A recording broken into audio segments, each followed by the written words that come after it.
मित्रों, ये पद्म पुराण है। आज इस शास्त्र के माध्यम से हम जानेंगे कि सूर्य देव की उपासना करने से हमें किस फल की प्राप्ति होती है। मित्रों, यदि आप रोज सूर्य देव को जल भी चढ़ाते हैं तो इससे भी अधिक पुण्य की प्राप्ति होती है। मित्रों, और रविवार के व्रत के बारे में जानेंगे कि किस नियम से रविवार का व्रत किया जाता है और रविवार के व्रत करने से किस फल की प्राप्ति होती है। मित्रों, वीडियो पसंद आ जाए तो एक लाइक और सब्सक्राइब कर दे। भगवान सूर्य की उपासना और उसका फल भदेश्वर की कथा। मित्रों, ये पद्म पुराण का अध्याय है। व्यास जी कहते हैं, कैलाश के रमणीय शिखर पर भगवान महेश्वर सुखपूर्वक बैठे थे। इसी समय स्कंद ने उनके पास जा पृथ्वी पर मस्तक टेक कर उन्हें प्रणाम किया और कहा, नाथ, मैं आपसे रविवार आदि का यथार्थ फल सुनना चाहता हूँ। महादेव जी ने कहा, बेटा, रविवार के दिन मनुष्य व्रत रखकर सूर्य को लाल फूलों से आराध्य दे और रात को हवि से भोजन करे। ऐसा करने से वह कभी स्वर्ग से भ्रष्ट नहीं होता। रविवार का व्रत परम पवित्र और हितकर है। वह समस्त कामनाओं को पूर्ण करने वाला, पुण्यप्रद, ऐश्वर्यदायक, रोगनाशक और स्वर्ग तथा मोक्ष प्रदान करने वाला। यदि रविवार के दिन सूर्य की संक्रांति तथा शुक्ल पक्ष की सप्तमी हो तो उस दिन किया हुआ व्रत, पूजा और जप सब अक्षय होता है। शुक्ल पक्ष के रविवार को ग्रहपति सूर्य की पूजा करनी चाहिए। हाथ में फूल ले लाल कमल पर विराजमान, सुंदर गिरवा से सुशोभित, रक्त वस्त्रधारी और लाल रंग के आभूषणों से विभूषित भगवान सूर्य का ध्यान करे और फूलों को सूंघ कर ईशान कोण की ओर फेंक दे। इसके बाद आदित्य विदेह भस्कराय धीमहि तन्नो भानु प्रचोदयात् इस सूर्य गायत्री का जप करे। तदनंतर गुरु के उपदेश के अनुसार विधि पूर्वक पूजा करे। भक्ति के साथ पुष्प और केले आदि के सुंदर फल अर्पण करके जल चढ़ाना चाहिए। जल के बाद चंदन, चंदन के बाद धूप, धूप के बाद दीप, दीप के पश्चात निवेद तथा उसके बाद जल निवेदन करना चाहिए। तत्पश्चात जप, स्तुति, मुद्रा और नमस्कार करना उचित है। पहली मुद्रा का नाम अंजलि और दूसरी का नाम धेनु है। इस प्रकार जो सूर्य का पूजन करता है वो उन्हीं का सायुज्य प्राप्त करता है। भगवान सूर्य एक होते हुए भी काल भेद से नाना रूप धारण करके प्रत्येक मास में तपते रहते हैं। एक ही सूर्य 12 रूपों में प्रकट होते हैं।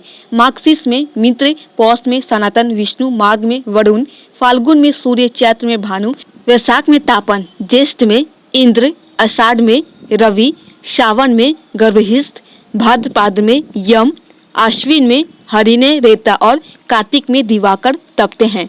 इस प्रकार 12 महीनों में भगवान सूर्य 12 नामों से पुकारे जाते हैं। इनका रूप अत्यंत विशाल, महान, तेजस्वी और प्रलयकालीन अग्नि के समान देदीप्यमान है।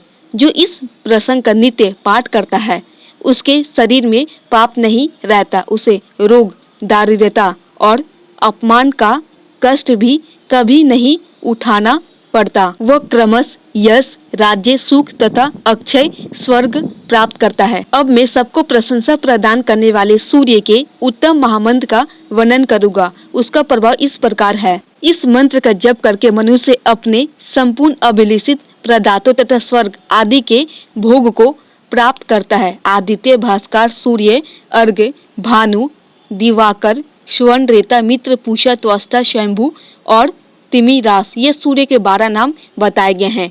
जो मनुष्य पवित्र होकर सूर्य के इन 12 नामों का पाठ करता है वो सब पापों और रोगों से मुक्त हो परम गति को प्राप्त होता है। सदानंद, अब मैं महात्मा भास्कर के जो दूसरे प्रधान नाम हैं उनका वर्णन करूंगा। तपन, तापन, कर्ता, हर्ता, महेश्वर, लोक साक्षी, त्रिलोकेश, व्योमाधीप, दिवाकर, अग्निगर्भ, महाप्रिय, खग, सप्ता, स्वाहन, पद्म हस्त, तंबोभेदी, ऋग्वेद, यजु, सागम, काल प्रिय, पुंडरीक, मूल स्थान और भाती। जो मनुष्य भक्ति पूर्वक इन नामों का सदा स्मरण करता है उसे रोग का भय कैसे हो सकता है। कार्तिकेय, तुम यत्न पूर्वक सुनो। सूर्य का नाम स्मरण सब पापों को हरने वाला और शुभ है। महामते, आदित्य की महिमा के विषय में तनिक भी संदेह नहीं करना चाहिए। ओम इंद्राय नमः स्वाहा, ओम विष्णवे नमः, इन मंत्रों का जप, होम और संध्या उपासना करना चाहिए। ये मंत्र सब प्रकार के शांति देने वाले और संपूर्ण विघ्नों के विनाशक है। ये सब रोगों का नाश कर डालते हैं। अब महात्मा भास्कर के मूल मंत्र का वर्णन करूंगा जो संपूर्ण कामनाओं एवं प्रजाजनों को सिद्ध करने वाला तथा भोग और मोक्ष प्रदान करने वाला है।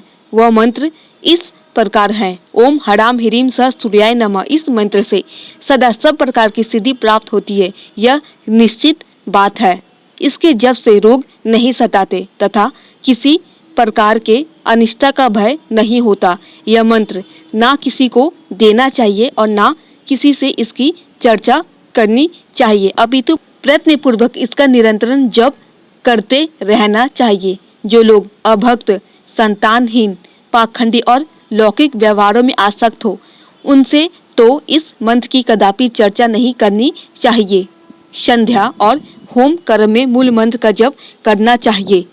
उसके जप से रोग और कुरु ग्रहों का प्रभाव नष्ट हो जाता है। वर्ड्स दूसरे अनेकों शास्त्रों और बहुतेरे विशिष्ट मंत्रों की क्या आवश्यकता है। इस मूल मंत्र का जप ही सब प्रकार की शांति तथा संपूर्ण मनोरथों की सिद्धि प्रदान करने वाला है। देवता और ब्राह्मणों की निंदा करने वाले नास्तिक पुरुष को इसका उपदेश नहीं देना चाहिए।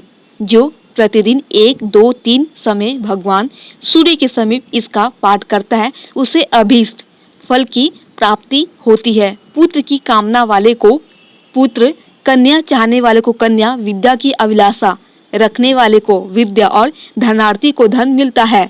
जो शुद्ध आचार विचार से युक्त हो, संयम तथा भक्ति पूर्वक इस प्रसंग का श्रवण करता है, वह सब पापों से मुक्त हो सूर्य लोक को जाता है। सूर्य देवता के व्रत के दिन तथा अन्य व्रत, अनुष्ठान, यज्ञ, पुण्य स्थान और तीर्थों में जो इसका पाठ करता है, उसे कोटि गुना फल मिलता है। तो मित्रों, यदि आप इस नियम से रविवार का व्रत करते हैं तो दारिद्र व्यक्ति भी कुछ ही दिन में सुखी हो जाता है। मित्रों, शास्त्र में बताए अनुसार इसी विधि से सूर्य नारायण को अवश्य जल चढ़ाया करें। मित्रों, उम्मीद करते हैं कि ये छोटी सी जानकारी आपको जरूर पसंद आई होगी। अगर थोड़ी भी पसंद आई हो तो प्लीज आप हमारे चैनल को सब्सक्राइब कर दे और वीडियो को एक लाइक भी कर दे।